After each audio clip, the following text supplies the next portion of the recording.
Muy buenos días, ingeniero. Mi nombre es Jefferson Yantalema. Mi compañero que están igualmente aquí conectados, William Yankee y David Yaucán. En esta ocasión nos ha tocado exponer como grupo número 5 que son las bombas lineales y elementos de prueba, para lo cual vamos a proceder explicando cada uno detalladamente con mis compañeros. Muy buenos días, soy David Yaucan y les voy a hablar qué son las bombas lineales. Las bombas lineales son un tipo específico de bombas de inyección utilizadas en motor diésel.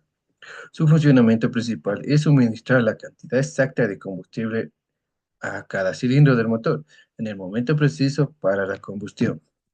Hay varios tipos de bombas lineales, la cual puede ser en émbolo, un pistón que se mueve hacia abajo y hacia adelante. En diafragma, una membrana flexible que se desplaza. En periodística, utiliza un tubo flexible que se comprime y se relaja.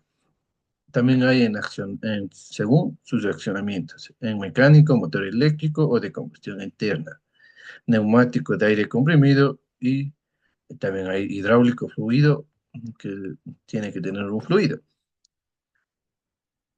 También les voy a hablar sobre las características principales de las bombas lineales. El movimiento lineal.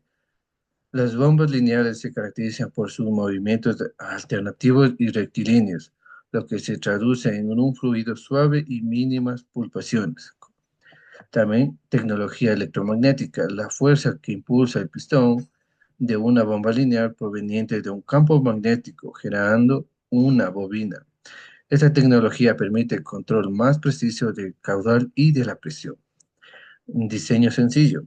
Con un menor número de componentes móviles en comparación con otras bombas, las bombas lineales son más factibles y tienen un menor desgaste. Bajo el nivel de ruido, las bombas lineales generan menos vibración y así menos ruido, lo cual las convierte en una opción ideal para entornos de requerir silencio. Ahora veremos los componentes de la bomba lineal, cada uno de los componentes. Estos componentes están divididos en 7 partes y pueden apreciarlo aquí en la imagen y pueden ver. Y les voy a explicar cada una de ellas.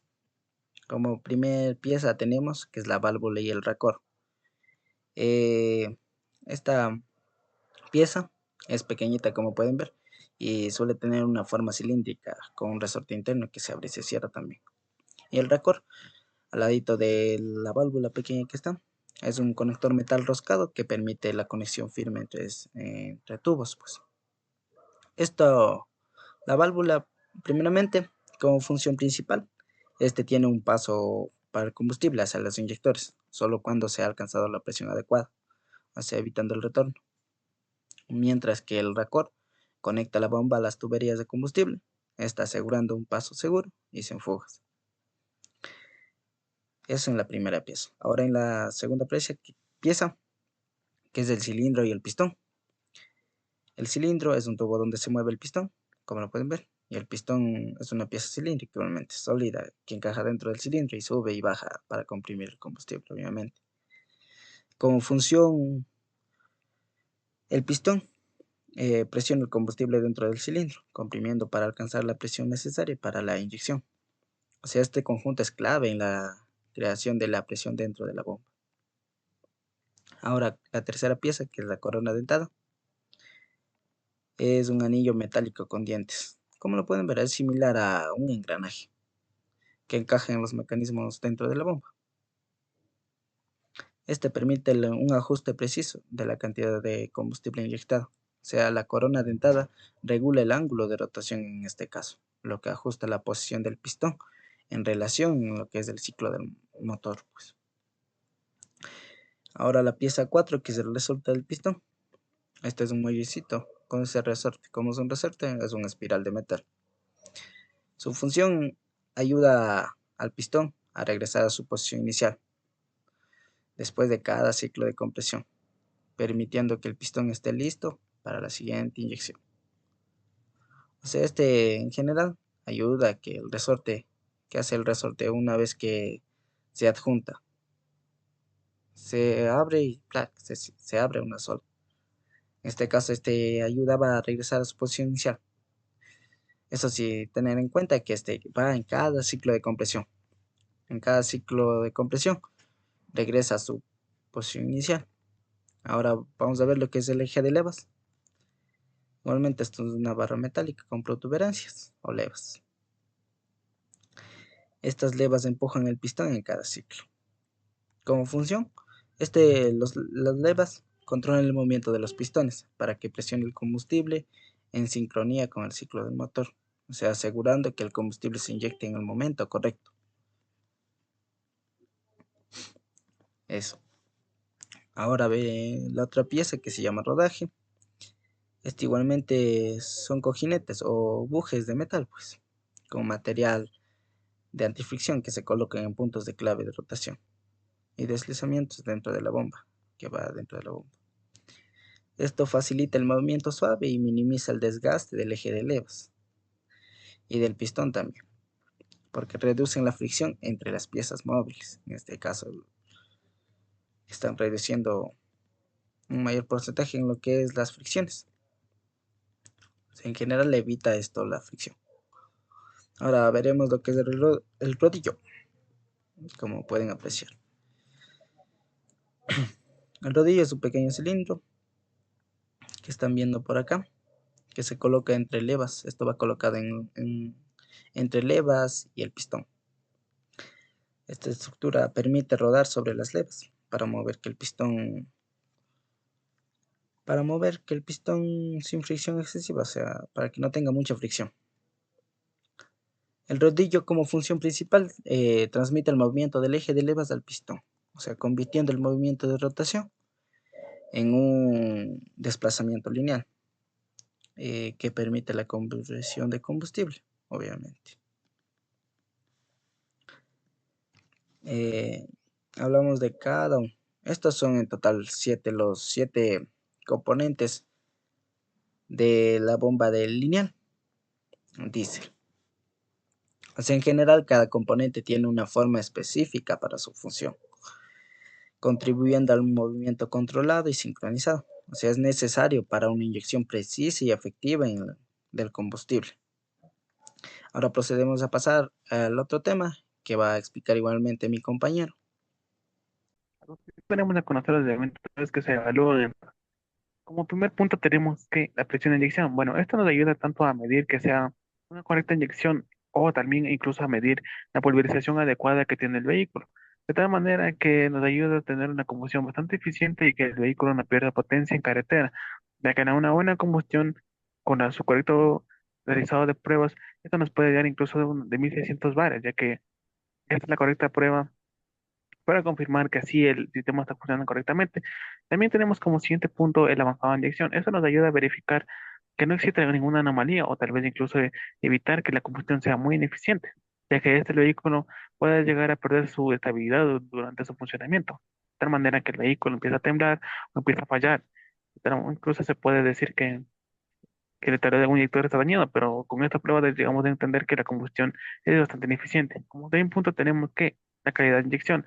Esto nos ayuda incluso a optimizar mucho el rendimiento y la hora de combustible, incluso a reducir muchas de las emisiones de gas que el vehículo produce. Al ser un motor diésel incluso se diría que no emite un contaminante, pero al contrario, sí emite contaminantes. De tal manera que estos elementos nos ayudan tanto a evaluar la eficiencia del combustible y controlar emisiones, ayuda incluso a optimizar mucho el rendimiento y la hora de combustible, incluso a reducir muchas de las emisiones de gas que el vehículo produce. Al ser un motor diésel incluso se diría que no emite un contaminante, pero al contrario, sí emite contaminantes. De tal manera que estos elementos nos ayudan tanto a evaluar la eficiencia del combustible y controlar emisiones, incluso a evitar algún análisis ya sea de vibraciones o ruidos anormales que el vehículo produce, además de incluso de controlar la temperatura del mismo vehículo. De tal manera que nos ayuda tanto a tener un vehículo mucho más estable y mucho más duradero durante nuestros principales funcionamientos, ya sea en el día o tal vez incluso parqueado para nuestro trabajo diario. Bueno, a continuación tenemos a conocer algunos equipos utilizados durante las diferentes pruebas, como por ejemplo tenemos aquí el manómetro. Esto nos ayuda incluso a medir la presión de diversos fluidos del sistema del motor diésel, como ya sea el mismo aceite, el combustible o incluso el refrigerante, ya que estos se pueden llegar a obstruir o tal vez presentar alguna anomalía por sus diversas bombas. Como también en el siguiente punto tenemos los dinamómetros.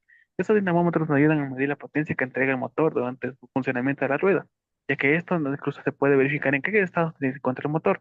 Como también tenemos punto el termómetro, ya que esto nos ayuda a controlar diferentes comportamientos que presenta el motor durante su funcionamiento.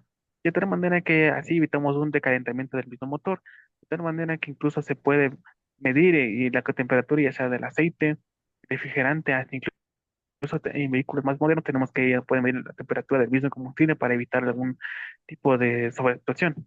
Como también tenemos puntos, lo tenemos analizador de gases, ya que esto nos ayuda a medir la composición de los mismos gases que produce el vehículo. De esta manera se podría evitar incluso que el vehículo esté contaminando más o contamine menos.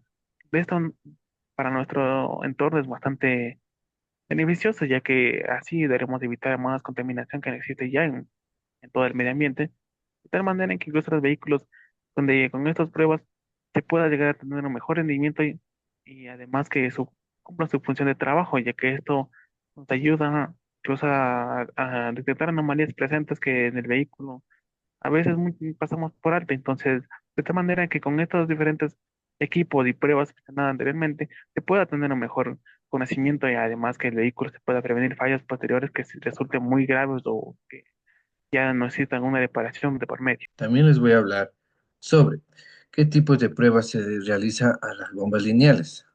Pruebas de aceptación, verificar que el motor se cumpla con las especificaciones. Prueba de rendimiento, evaluar el funcionamiento del motor bajo diferentes condiciones. Pruebas de durabilidad, evaluar la resistencia del motor con cargas repetitivas. Pruebas de emisiones, verificar el cumplimiento de las normativas de emisiones. Gracias. Bueno, como último punto tenemos lo que son los aspectos claves de las pruebas de motores. Los aspectos claves, o lo mejor dicho, los beneficios, son rendimiento, la durabilidad, el consumo de combustible, las emisiones, el mantenimiento y la seguridad, como lo pueden ver acá en la imagen. ¿Por qué digo rendimiento? Porque estos aseguran que el motor entregue la potencia y la eficiencia adecuada. Se optimizan el consumo de combustible y también maximizan el rendimiento. También lo que son emisiones. Estos motores garantizan que cumplan con las normativas ambientales, ya que reducen la contaminación y también protegen la salud pública. Eh, durabilidad. La durabilidad, esto es porque aseguran que el motor resistirá el uso de un largo plazo, ya que eviten en un futuro las fallas costosas y también mejorando la fiabilidad. Y en lo que es el mantenimiento, detecta problemas tempranos, evitan reparaciones costosas y prolongan la vida útil del motor. El consumo de combustible es más que conocido. Estos son óptimos en lo que es el uso del combustible, ya que reducen los costos operativos y también minimizan el impacto ambiental, como ya les había comentado. En lo que es la seguridad, estos previenen el sobrecalentamiento y fallas de presión, protegiendo tanto al operador como al motor de daños graves. Esto en lo que son los aspectos claves de las pruebas de motores.